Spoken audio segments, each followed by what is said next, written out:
Welcome to Wonder Fungi. Put down the credit card. Seriously.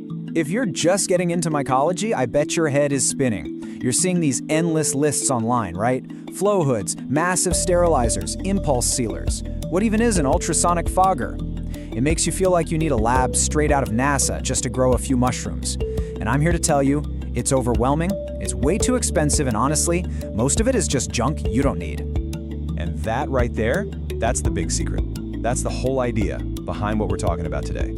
We're gonna cut right through all that marketing noise. We're gonna bust some of these myths that, let's be honest, just cost beginners a ton of money and a lot of heartache. And I'm gonna show you how the people who are really successful at this, they're all about simple principles, not fancy, expensive gadgets. All right, let's get into it. First up, let's tackle the one tool that's in every single person's sterile kit, isopropyl alcohol. I mean, this stuff is the absolute foundation of keeping your work clean. But there's this huge misconception floating around about it, one that might actually be sabotaging your grows before you even get started. So you'd think, right? It just makes sense. The stronger the alcohol, the better it is at killing germs. I mean, 99% has got to be way better than 70%. It's pure, it's more concentrated. But here's the thing.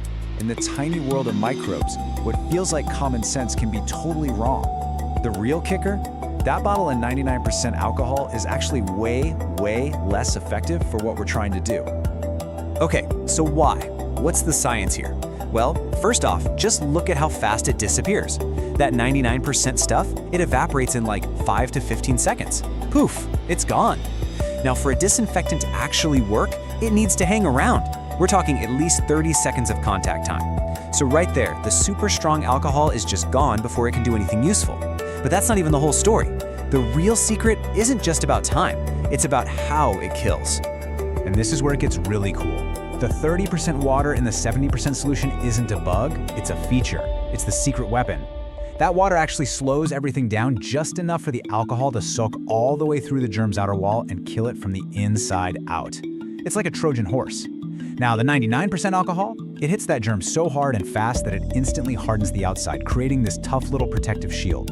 It basically gives the germ a suit of armor. The enemy you're trying to kill is still in there, just dormant. So the takeaway here is simple. Use 70% alcohol. It's cheaper, and it's the one that actually gets the job done. All right, so that's one myth busted. Now let's move on to the next one, and you'll see how this all connects back to that idea of keeping things simple. This is another trap I see so many beginners fall into, and it's totally understandable.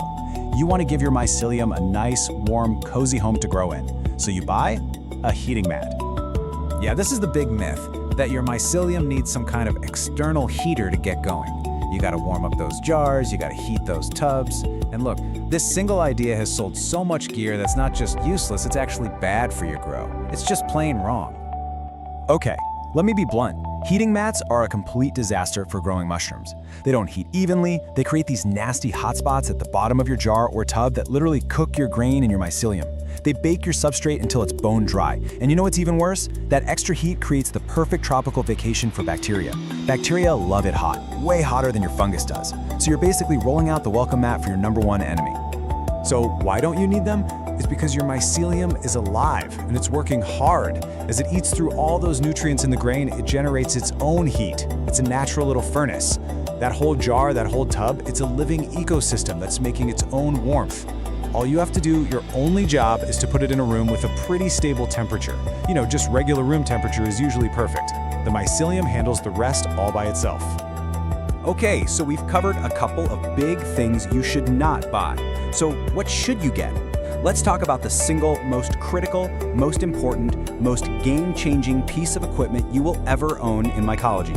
No, it's not a $5,000 flow hood. It's not some crazy lab machine. It's the simple, humble, and absolutely heroic still air box. And pay close attention to that definition, because that last part is everything. So many people get this mixed up with fancy glove boxes or flow hoods. A still air box, or an SAB, has one job, and it does it perfectly. It stops the air from moving. That's it. No fans, no fancy filters. Its superpower is just stillness. And here's the best part. You can make one of these yourself in like 20 minutes. All you need is a big plastic tub from the hardware store and something to cut a couple of holes in it. We're talking less than $30 for a tool that will slash your contamination rates. I'm not kidding, it can make a 90% difference. It's the absolute peak of simple, cheap, and effective. So how does this simple plastic box work miracles? It's just gravity. See, the air in your room, right now, is a swirling soup of invisible stuff. Dust, bacteria, other spores. It's all floating around on tiny air currents. When you put the box down and put your hands in it, you stop all those currents. The air inside becomes completely still, dead air. And with no wind to hold them up, what happens to all those contaminants? They just fall. Gravity pulls them straight down to the floor of the box. So you just wait a bit, let everything settle, and then you can do all your important sterile work in that super clean air up top. It is such a smart, elegant solution that just uses basic physics to your advantage. Okay, so this all brings us to the final verdict, the big idea that ties all of this together. And it's not just about saving a few bucks. This is really about a core philosophy for how to succeed in this hobby. Look at it this way. Every time you add a complex gadget to your setup, you're just adding more things that can go wrong. A fan can break, a fancy filter can get clogged, a heater can short out. Each one is just another open door for contamination to walk right in. But when you keep it simple, you shrink the number of things you have to worry about.